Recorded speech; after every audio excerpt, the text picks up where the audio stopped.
وفاة الفنانة لبنى محمود ليلة أمس، وشيعت جنازتها النهاردة 20 مارس من مسجد السيدة نفيسة بعد ظهر اليوم، ودفنت في مدافن العائلة. توفيت الفنانة بعد صراع طويل مع مرض الكانسر، ولكن ليس هو السبب الأساسي في وفاتها، حيث أعلنت ابنتها والمقربين منها إنها وقعت على الأرض بعد اختلال توازنها، مما أدى إلى حدوث نزيف داخلي نقلت على أثره إلى المستشفى، وهناك فارقت الحياة. كما تمنت الفنانة قبل وفاتها إنها تصوم رمضان، وكانت بتقول: يا رب مد في عمري علشان أصوم رمضان وأموت في الشهر الكريم، لأنها كانت حاسة إنها بلحظات الموت. في فترة مرضها واللي استمرت 2 وانقطعت فيها عن التمثيل، قالت إن بنتها كانت عاملة عليها كماشة ومش بتخليها تخرج ولا تروح في أي حتة. أنا قعدت بتاع 2 بنتي كانت يعني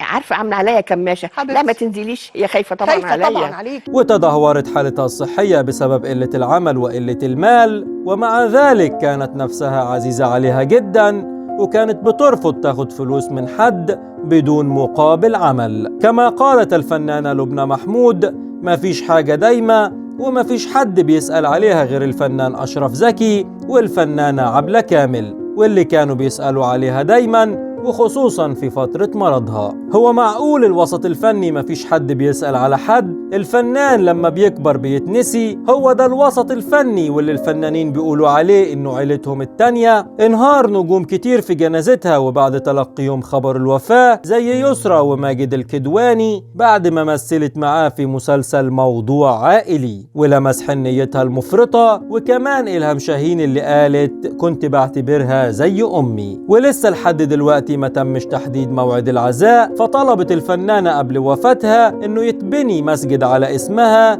ويكون رحمة ليها. الفنانة لبنى محمود كانت بدايتها فيلم صاحب الإدارة بواب العمارة، وتخرجت من المعهد العالي للباليه، وبعدها ذهبت للتمثيل في عام 1985. كما اشتركت الفنانة في حوالي أكثر من 90 عمل، زي فيلم بنك الحظ مع محمد ثروت ومحمد ممدوح وأكرم حسني. طيب يا نهار اسود، انت بترمي السيجاره في الارض؟ عايز تولع لي الشقه؟ انت فاكرها الزريبه اللي انت عايش فيها؟ ومسلسل نيلي وشريهان بشخصية ماما ميمي واللي كلنا حبيناها. ولاقت شهرة أكبر في خلال الفترة الأخيرة، وخصوصا بعد مسلسل موضوع عائلي مع الفنان ماجد الكدواني، واللي كان آخر عمل ليها. ودي كانت حلقتنا عن خبر وفاة الفنانة لبنى محمود، ونتمنى من الله أن يلهم أهلها الصبر والسلوان. لو عجبك الفيديو اعمل لايك وسبسكرايب للقناة علشان يوصلك كل جديد.